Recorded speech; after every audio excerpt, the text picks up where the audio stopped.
Hello guys, welcome back home. In this video, I'll be explaining everything you need to know about the UNN PUTME and how to perform very well in their PUTME, because when I wrote my score then was 320 over 400. So I believe that I am qualified to tell you guys how to pass their PUTME very well. And if this is your first time of watching my video on this channel, I am Raphael. I'm currently a pharmacy student at the University of Nigeria. If you can stick till the end of the video, I'll also be giving you their past questions for free, for free, and many other things, and also places that you should focus while studying for the post-UTME. UNN post-UTME can be predictable because, as usual, it's going to be a total of 68 objective questions, and it's going to be 17 questions from each of the 4 core subjects that you wrote in JAMB. But you are meant to only answer 15 questions from each subject, which will make it a total of 60 questions. Like, you are meant to answer 60 questions, but you'll be given 68 questions. I will tell you guys more about this to avoid some terrible mistakes that students make, because most students make mistakes just because of this. But I will talk more extensively about this by the end of the video. Again, each of the 4 subjects you are going to be writing will be a total of 100 marks. That means each mark will contain 6.6 marks, and the post-UTME is over 400. So out of the 60 questions, it will be over 400. You'll be given 60 minutes or even less to complete the questions. Then, about how you should prepare for the exam, this is the most important point, guys. If you are very conversant with JAMB and their manner of questions, then I think that you have less to worry about when it comes to the nature of UNN post-UTME, because it's the same CBT that you guys are going to be using. But the only issue with the UNN post-UTME is that it's more kind of demanding. And what I mean by demanding is that their questions are kind of more technical than JAMB. More technical, and you can easily miss the answer to their questions. So you have to be very careful while answering their questions so that you don't make silly mistakes, because for some of you, you will be seeing very simple questions that are very easy to fail. Very simple questions that are very easy to fail. But the good news is that their questions are gotten from both the JAMB past questions and the UNN post-UTME past questions. So if you can get these past questions and also study them very well, studying between the lines, I am sure that you will perform very well in their post-UTME. And also take note of those questions that you easily fail while answering their past questions and the JAMB past questions. Those questions that you know that are very tricky, that someone can easily fail, just jot them down in your jotter, because most times these are the type of questions that UNN would like to say. Just know the solutions and how to solve those questions by heart, so that when you see those questions in your examination hall, it will not take you much time. Then about the past questions, about the JAMB past questions, if you ask me when to start studying, I would say start from 1978.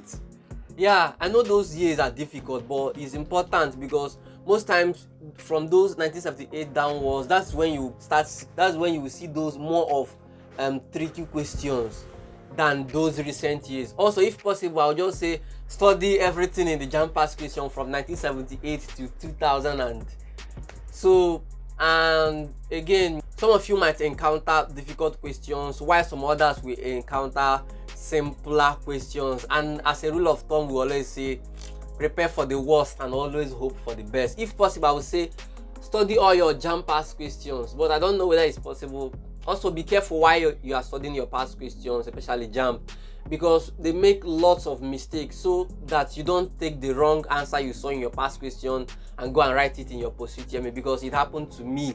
And I lost mark, and losing 1 mark in the post-UTME is like 6.6 marks. It's just like losing 6.6 marks. As I was saying earlier, you'll be given 17 questions per subject, but you're only meant to answer 15 questions out of the 17 questions you will be seeing per subject. That means, assuming you are writing English, biology, chemistry and physics, you will see 17 questions in English, also 17 questions in biology, also same with chemistry and physics. But you can only answer 15 questions out of the 17 questions, and once you pick an answer, you cannot unpick it or maybe leave that question again. You must answer it. So before picking an answer, it is very important for you to make sure that you know the question very well, you understand the question, and the question is simpler for you before you even click on A or B, those stuff. So let's say that you enter the exam hall now and you started answering your physics questions. Let's say that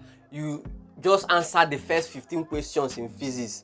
Answering that first 15 questions and you didn't skip any question, then that means when you get to question 16 and 17, you won't be able to answer any of those questions because you have already answered the first 15 questions.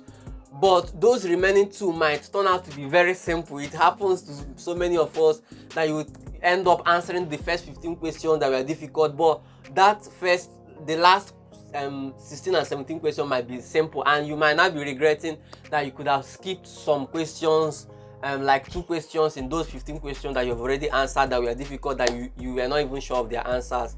So it's just important that if you encounter any question difficult while answering that particular physics, just skip to another questions for that particular subject.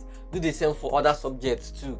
In this post-UTME, you must be wise as a serpent, because you will see people with low JAMB scores that will be scoring about 370, and you that even have high JAMB score, your score will just be wasted. So be very careful. Prepare very well for the post-UTME. Then about the past question that I told you guys I will be giving you, if you watch the video very carefully, you will see that I included the password somewhere inside the video, but some of you were very fast too. And if you really need the password so that you can access the file, and the file I'll put it in the video description, just check the video where you will see I put password somewhere. I pasted password somewhere in the video. Just go and get the password, then go to the video description and download the file. Then you can use the password to unlock the file. And also, if you really want to know more about post-UTME and the upgraded method that universities are using nowadays to prepare post-UTME questions for people, join me in this video. Thanks for watching, and if you love the video, don't forget to like, subscribe, and turn on your notification icon. Love you guys.